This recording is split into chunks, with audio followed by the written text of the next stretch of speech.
Welcome to the Mischief. I'm Valen, and this is Extra Utilities 2.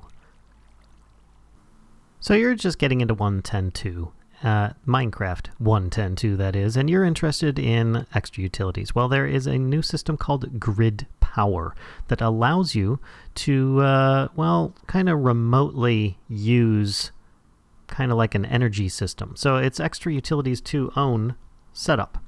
And in order to access it, there's a certain sequence of events that you'll need to do in order to obtain some more information about that.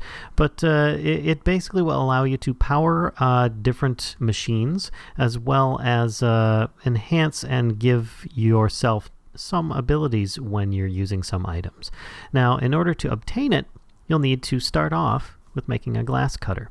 Glass cutter is made simply with some iron ingots and a stick, and it is a very useful tool because you can use it to harvest glass. Now you notice I'm in survival mode, and I can use it to harvest any glass, panes. It's not a problem. It's just like a silk touch. And then, of course, you've got your, some of the items that, it does not work with sandy glass, because that's not really glass. That's just, sand with some glassy bits in it. And then, of course, any of the Extra Utilities 2 glasses, it will allow you to harvest as if you had a silk touch pick.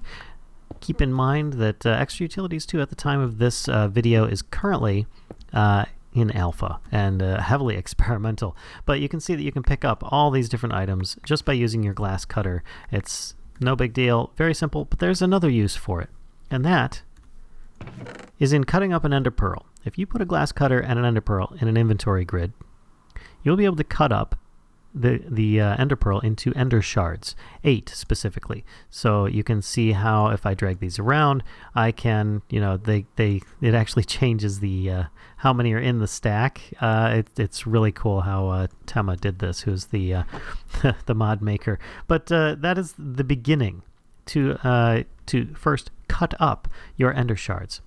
Now, of course, you could also do exactly the same thing with a silk touch pick, but why bother doing that when you can just spend a little bit of iron and get yourself a glass cutter, which you're going to need to get into Grid Power on Extra Utilities anyway.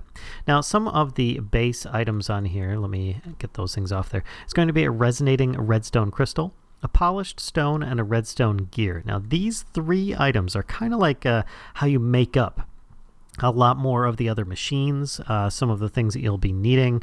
Plus, the polished stone is actually a rather aesthetic item. You can put it down and it gets connected textures, so it's just really nice. It's made very simply. But first, let's start off with the resonating redstone crystal. This is made with 4 redstone in any shape. It doesn't have to be this way. It can be like this. It can be, a couple here, one there, one over here, plus an ender shard, all in a crafting grid. So it's a shapeless recipe.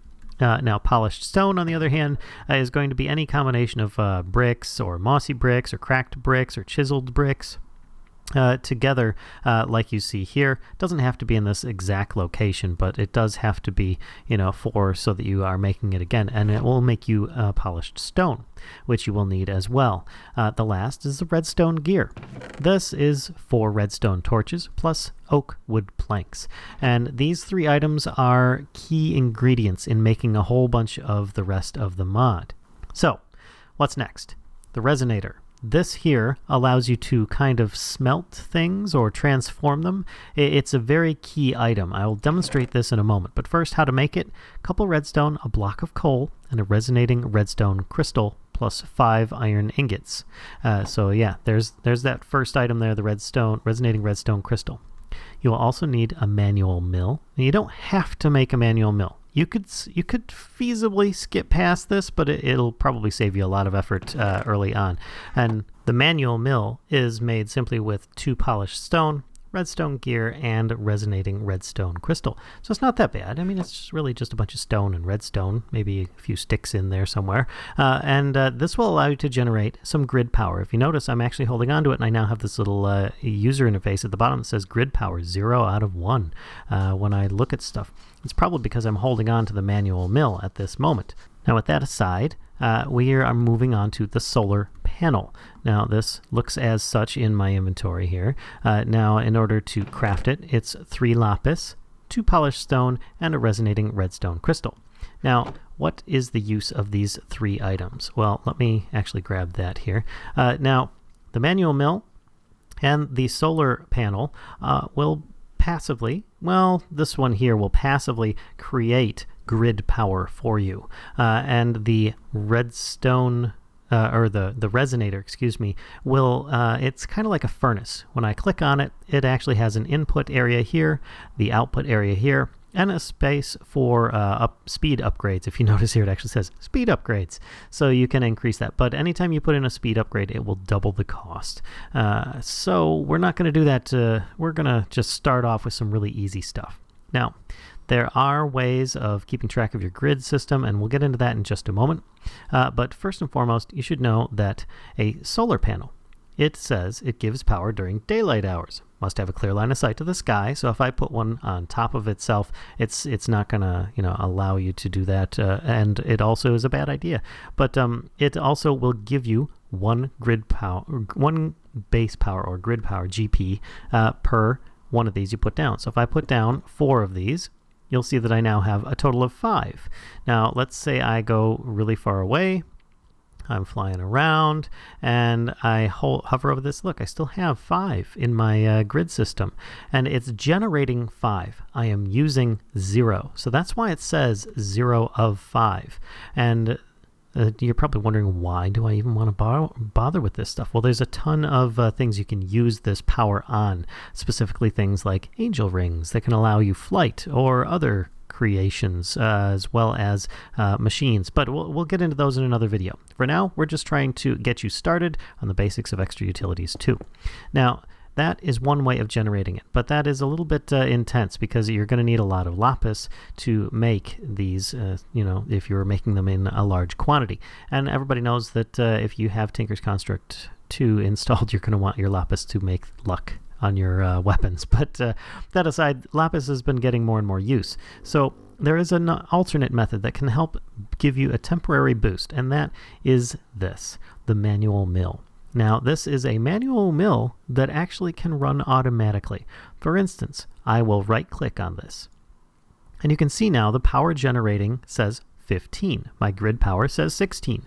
I'm currently obtaining 1 grid power from my solar panel and 15 from this manual mill. Now, you'll notice that you don't hear rapid clicking in the background from my mouse. That's because I only had to click once. It's a really nice item. Once I look away from it, it stops automatically. So you only ever have to click it once, and then you are currently generating that. Now, how and why would I want to do this? Allow me to demonstrate with this here. With this, the resonator, you're going to want to put ingredients in here, but they will require specific costs in order to do so. I've lined these up top to bottom in a way that demonstrates it. For instance, thickened glass, which the recipe is sandy glass being cooked in a furnace, but sandy glass is regular glass and sand of some sort. And with that, if you put thickened glass in here at the cost of 1 GP, I'm just using these as a cost for GP. These are not actually grid power items or pellets or something. But at the cost of 1 to 1, you will get a redstone glass. So let's grab one of these here. And I'm going to put it in here, and you can see it actually do its work. Boom. That was really cool. And I now have redstone glass. Now, if I were to take something that costs 8, as you see here, I have it saying 8, to make a stone burnt item, then allow me to take the polished stone, put it in, and you'll see it powers up to 1.04. You always have about 0.04 in the system. That's to mean that you have to have the minimum of at least the cost here, 8.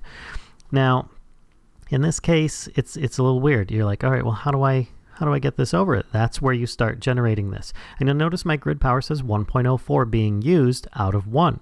Once I click this, the grid power goes up, and it slowly will be used by that resonator, making you the item that you're looking to do. So you can see how this can temporarily give you a boost. There we go. 1 stone burnt, now done.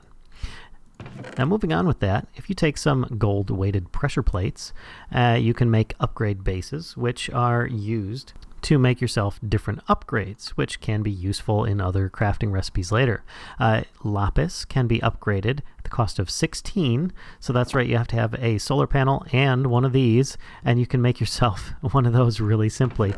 So let's actually grab one here. And yes, this does accept things from an item hopper as well, so you could pipe things in there, and then therefore you could power this up as much as you want. Now if I stop, you look in here, it actually will stop there, and you can continue where you left off. So if you get interrupted, it's no big deal. It's not going to forget where it is, and if you think, oh, well, I know what I can do, I could just take the solar panel, and I'm going to place down another one, and then break the old one. Yeah, it doesn't work that way. It remembers the solar panels. It remembers the manual mill. So when you're done with this, then you should be good to go, and it will make you the new item, lunar reactive dust, which we're actually going to use next. But you can also use iron bars to make a wireless RF heating coil, which is going to be used in wireless batteries to create heat. You can use charcoal or coal to make red coal, which will be used in other recipes as well. But these all require 16. These recipes require 8. This recipe requires 1. So you can use this in order to make yourself a grid in order to power things. Now, of course, everything in here that is generating power is going to be passive. So this is going to be very easy to expand on. You just add some, put it down. You don't have to worry about powering it or feeding it items. It's just a matter of you put it down next to something, or it is activated or generates power from something existing already, and you should be good to go. So with that, you're probably wondering, how do I keep track of this? That's where the Power Manager comes into play. This is a fantastic little device.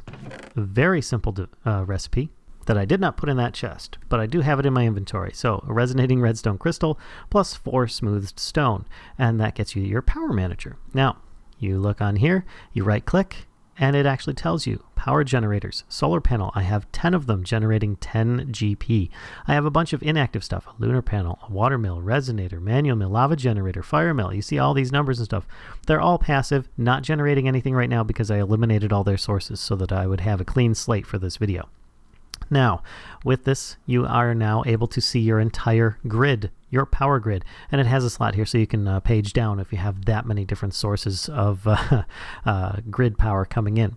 So you now have solar panel, but what happens if it's nighttime? You know, you want to switch it up. Well, you already know how to make lunar reactive dust, so that's where these come in, the lunar panels, and that is lunar reactive dust, resonating redstone crystal, couple polished stones, and now you can place these down and generate the same amount of grid power at night that you could during the day. Here, let's put one over there. There we go. So now I have equal amounts of grid power being generated during daytime as night.